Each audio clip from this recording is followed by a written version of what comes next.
Hello, and welcome to the Global Luxury Real Estate Mastermind with me, your host, Michael Valdes. Today's guest, I'm excited about. We've actually started a great friendship. His name is Shaun Patrickus. He is the president of Success Lending, has an amazing amount of experience in our industry, especially on the mortgage and lending side. Shaun, welcome to the show, my friend. Thank you. Thank you, Michael. Excited to be here. Great to be a part of this. I'm excited that you're here too. This is going to be great. So listen, I'm going to jump right in. How did you get started in this crazy industry of ours? Wow, great. Exciting. So back in about 1995, I had the good fortune of talking to my father, and he is a CPA or was a CPA. And I talked to him and I said, Dad, in 1995, there was a bit of a tech bubble burst. And, I said, who do you, which one of your clients are out there really doing well? And he went and he said, I have a couple of young bucks that are in the real estate section, the real estate business. They're in mortgages. And, I can set up a meeting to have you talk with them. And I went and learned a little bit more about the mortgage banking business. And, sure enough, joined a company about 3 months later and took off from there. Wow. So that's amazing. So always listen to Dad, huh? He built a great career here. Yeah. I'll tell you, there's an old adage, there's never a genius in the village, but one of the biggest places you can find wisdom is right next to you, your mother, your father, your friends and family. And, you don't have to climb a mountain and, see a sage-like person at the top of the peak. You can get wisdom from anywhere. And I tend to listen to my father. That's so true. And it's sort of like, there's usually not so many sages at the top of the mountain these days. That's right. So talk to me a little bit about this amazing career you've had. You've worked with some amazing institutions. So tell me a little bit about that. Take me to the trajectory of that. Sure. I started in 1995 and, grounded out. I was doing a lot of the cold calling, and I quickly realized that if you make some wonderful relationships with individuals, you can be the benefactor of getting several leads without having to make all the calls. And really built a referral business back then in lending, and really understood the value of those relationships and understood how to develop those and sort of that cross edification between individuals. And it really took me places in the mortgage business. It was probably in the late 90s. I left Minnesota and I went out to Southern California and opened up an office in Anaheim, and was out in Anaheim for about 3.5 more years and built a pretty good business there. And, it just came a point in my life where I thought, gosh, am I going to have a family? And if so, are my parents ever going to see them? And so I moved back to the Midwest to Chicago and built up another office in the southwest suburbs of Chicago. And that was a great run too there. So awesome. Exciting. That's awesome. And it's sort of like, I could sort of see why somebody would move from Minnesota to California. Yeah, moving from California back to Chicago, maybe not so much, right? Yeah, well, that's okay. So tell me about your views now on the market. This is a crazy, crazy market. You hear so many opposing viewpoints, right? Where the market is oversaturated, where there's not enough inventory. Now you have the crisis with, Russia and the Ukraine that's going to really sort of have a strain on materials for building and for adding new inventory into the market. You hear so many opposing views. What's your view? Yeah, so I think there's some great opportunity right now in the realty space in particular, is that there's probably been a housing shortage brewing since maybe 2007. We saw housing growing up until about 2007. And then after that, it just slowed. And, on the aggregate, when you're missing the number by, 100,000 or 200,000 a year, you fast forward a decade and you're short on homes dramatically. So I do believe that we are still in a housing shortage. I think the demand for housing is strong. And I do think you have a lot of other factors coming into play. You've now got big business coming in as investors, buying up homes. I think last year was 2,000. This year they're forecasting, big business, big investment business to be buying 8,000 homes. Next year, I think they're forecasting 12,000 homes. So, you're having pressures from big corporate finding investment value in renting homes. And then you also have a great opportunity with, there's some FICO inflation where FICO scores are improving. They're taking away medical debt as an impact against FICOs. I believe that's coming down the pipe. They during the pandemic, you had companies pausing some negative FICO impacting accounts.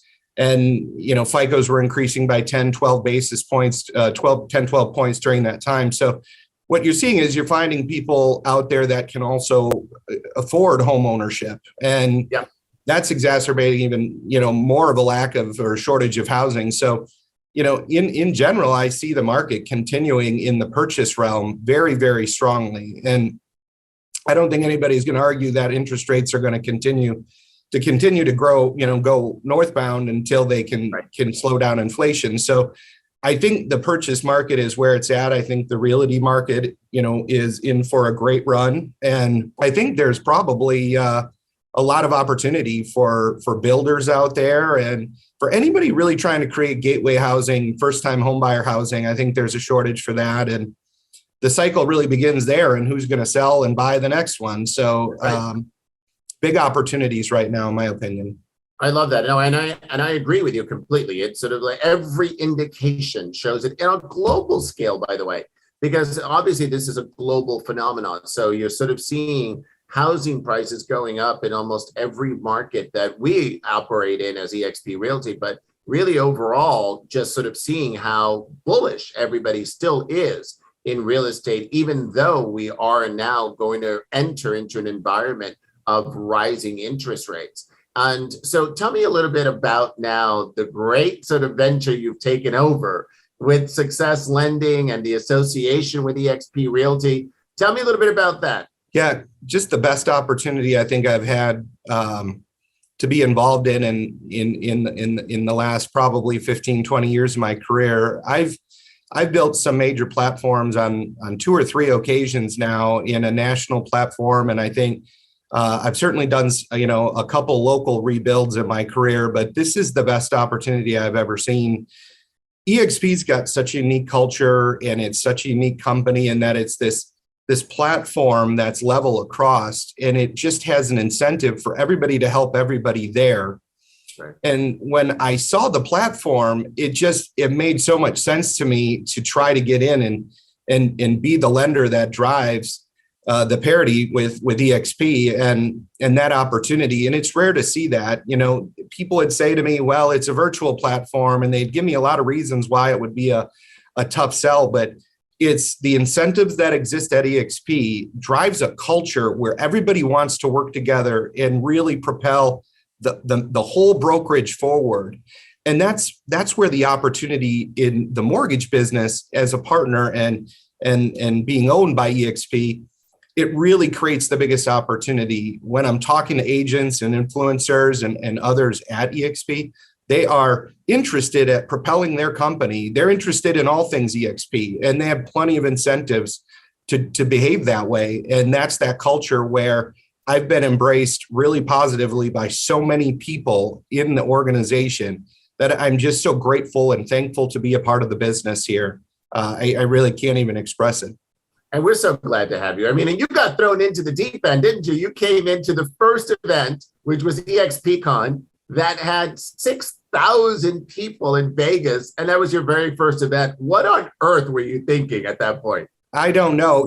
I jokingly said to some folks, I said, I've always worked with realtors, but in the first literally week that I worked at this company, I talked to more realtors than I've ever talked to in my entire life. So it's apropos for the times, I guess, in the mortgage business. But yeah, I've had such a great opportunity to connect with so many people in such a short amount of time, and people have been welcoming in both, business, but, I feel like I'm starting to build some great relationships with individuals and, really from my perspective, I don't want to let anybody down. I just want to keep driving the business as fast as we can to grow and, really backfill with the best infrastructure so that we can execute in every case and deliver the best service along the way. And mortgage platforms don't always come that quick. We're fortunate that Kind Lending with Glenn Stearns is a great partner to EXP and in a great partner in the joint venture. So we're building very quickly behind our growth with loan officers, which has been great. We're approaching nearly 40 loan officers with 14 starting in the beginning of April. So very excited at our growth. That's amazing. You just mentioned Glenn Stearns, who's been on this podcast before, as has Mindy Stearns. They're both amazing people. And I know that you worked with them and you're very good friends. You were at Kind Lending for many years as well. So what's it like to get back in business with Glenn? Yeah, it really is wonderful. So in December of last year, it was 10 years that I had worked at Stearns, and just an exciting run there. And it couldn't have been a better culture and a better company with people that they were true start to finish. Their integrity was strong, front to back. The way they had addressed you was the same way to the next person.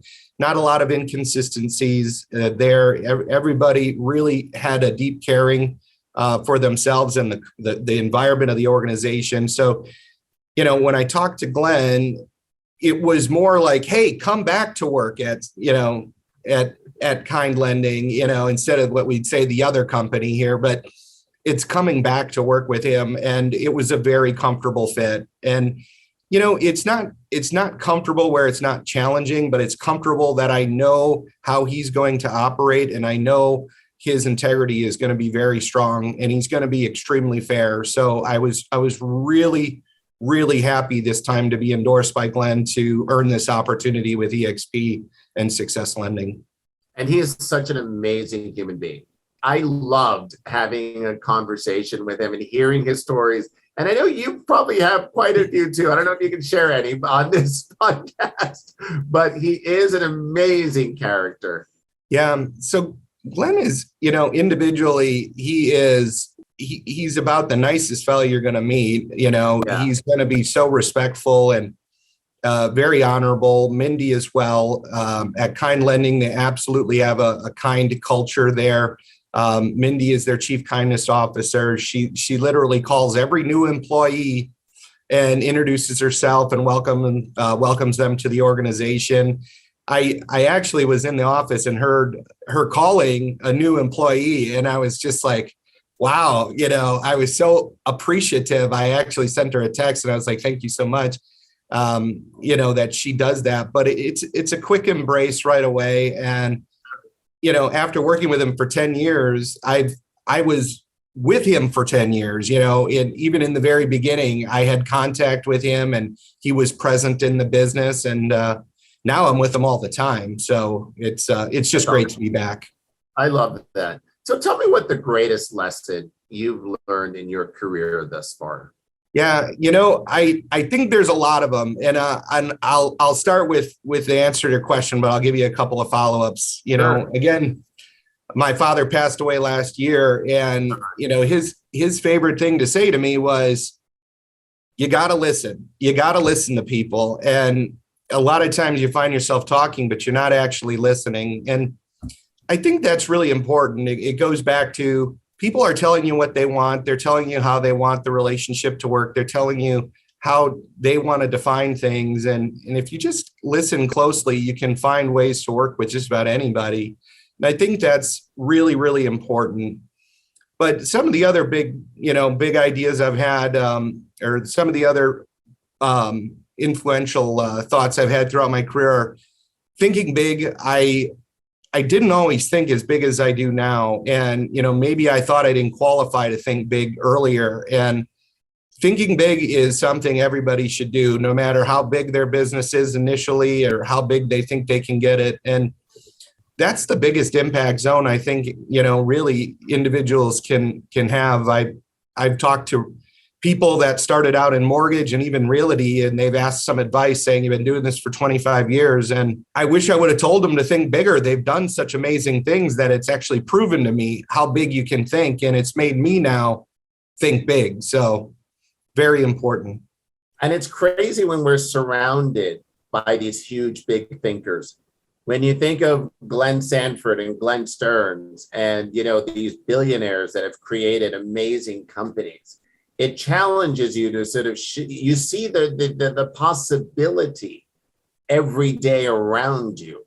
So it is something that I think when we're all in this senior leadership position, it challenges us to continue that legacy.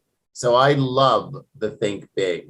But you just sort of mentioned something in the 25 years that you've been in the industry, and maybe this is one of your top three, but if you were to talk to someone entering the business today, whether it be on the mortgage and lending side or on the real estate brokerage side, what would be three pieces of advice that you would give that individual? Yeah, again, I'm bringing up my dad, but he used to talk to me, and it's something advice I would share with everybody is it's going to take hard work. I would say, Dad, I want to work a half a day. And he'd say, which half are you going to work? Which 12 hours are you going to work? Are you going to work 12 hours overnight or 12 hours during the day? But yeah, it just starts with absolute hard work. You're not going to find anybody succeeding or successful that isn't very frequently taking action and working very hard. If it's not getting up and reading things and knowing what's going on in the world, it's getting up and taking the time to clear your head and plan your day, but really getting in, working hard and getting in front of things. I think that's a critical space.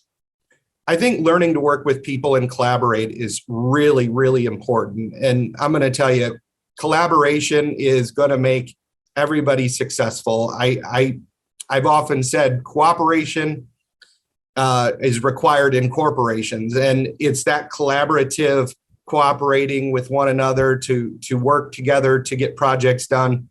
The further up the chain you go, the harder it is to get things done with priorities. You need to clear out the bureaucracy. You need to cut directly to people, and you need to move the needle every day. So absolutely critical to be collaborative. The last thing I think is just going to be, you got to have integrity. If it's going to be calling yourself out or recognizing things, I don't think, sometimes I'd get in my own head because I would think I didn't do something right, but you got to be very steadfast on what is the situation. You can't mask things with lies or alternate realities. You got to be very true to the situation. You got to keep your integrity level strong. And that's going to ring true in some sort of authenticity with everybody you deal with. People want to deal with people that are fair, they're honest, they're objective, and they're going to take the world for what it is at the moment and understand where they have to go from there. And I think that's probably the third, foundational pillar that people should really think of as they're building their career. I love that, because integrity and transparency will remain with you forever. It's how you build your career. And you just sort of said it, it's a career. When you enter this, all of your actions will follow you. Mm-hmm. And so when we live in an age where information is just readily available to any consumer, they don't really need us for that. They need us to be a trusted advisor. And so I think that was a really poignant part of that, because that is infinitely important in a career.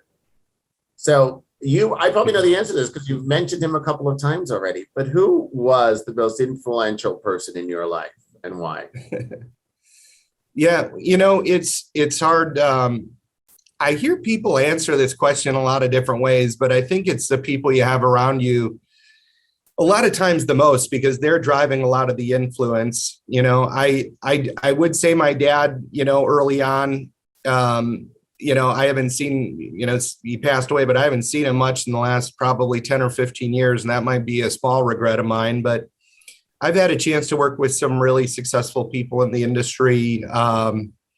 Many really solid supervisors that I've had. And At the other company, I, reported to our president of retail, and he was a very, I would say he was my mentor and just gave me a lot of the right ideas that we're talking about today. He's at another lender now, so I don't need to mention his name probably. But just to bring it all the way home, I'd probably have to say the absolute biggest influencer is my wife, because I'm with her all the time. And my wife is probably the most positive person you'll ever meet. She's just like high leg kicks and cheers all the time. There's nothing too small to celebrate. And ironically, I'm probably the opposite. They say there's opposites attract. So she's the one that just constantly gets my compass heading, moving in a positive, enthusiastic direction. And I think that's really what's going to make people ultimately do big things. Is you can't break stride. You got to stay at that compass heading. You got to be positive. You got to be enthusiastic. You have to want to go to a new place and do big things. And those are really critical directions to have. And my wife keeps me on that heading. Well, I'm looking forward to meeting her. Is she in the business as well? No, my wife has been in the media business for just about 25 years. She started in radio. She moved to, linear television, and now she sells digital. She's a leader in the digital media space. She sells streaming TV ads, and she's very successful, very proud of her. And awesome. She keeps me going. So I love that. So I have one final question for you, Shaun. In your book of life, what's this chapter called? That's a tough one for me to answer, because I'll tell you, we're really at the beginning of something big. And, you think about it, it's hard as you get older, you think in terms of where you're at in your life, but it's really where your opportunity is. Right now, there's such an enormous opportunity. That's why it's a chapter. Yeah. So right now, I'm at the first chapter. I'm at the beginning chapter. And I'm excited to fast forward to maybe one of the next chapters, but I'm trying to embrace every moment. I look at it like with my kids. Do you let your kid come in bed and sleep with you at night, and you think there's only going to be another month where they're going to do that. And then they're never going to want to talk to you, and they'll be teenagers or something, and so I look at where we're at right now in the business and all the hard work that we're doing to grow and build in the infrastructure behind us at Success Lending. And I really look at it like we're at the beginning here, and I want to embrace every opportunity, every moment. We've got just so many great things coming together in our platform. And every time we bolt something on and sort of fortify our offering, it's that much more exciting. So I don't want to miss any of these elements, but it'll be also really exciting when we sort of get to the other side and we're this matured organization. But building, growing, hiring, it's never going to end. It's a constant business. So exciting. I love that. I mean, it's sort of, it's so exciting to see the success side of the business with eXp World Holdings, and to see the success lending, obviously, success coaching, other things that we're doing under that brand. And it's so exciting to see what the future of this is. And with you as the leader of Success Lending, I know that it's going to be an incredible endeavor. We are here to support you in every step of the way. It's such a pleasure to really have you in this organization, Shaun, to know you, to build our friendship and our business together. So thank you so much for your thoughts today and for being on the show. Thank you, Michael. Thanks so much for having me. Really great. My pleasure. And thank you all of you for listening. This has been the Global Luxury Real Estate Mastermind with me, your host, Michael Valdes.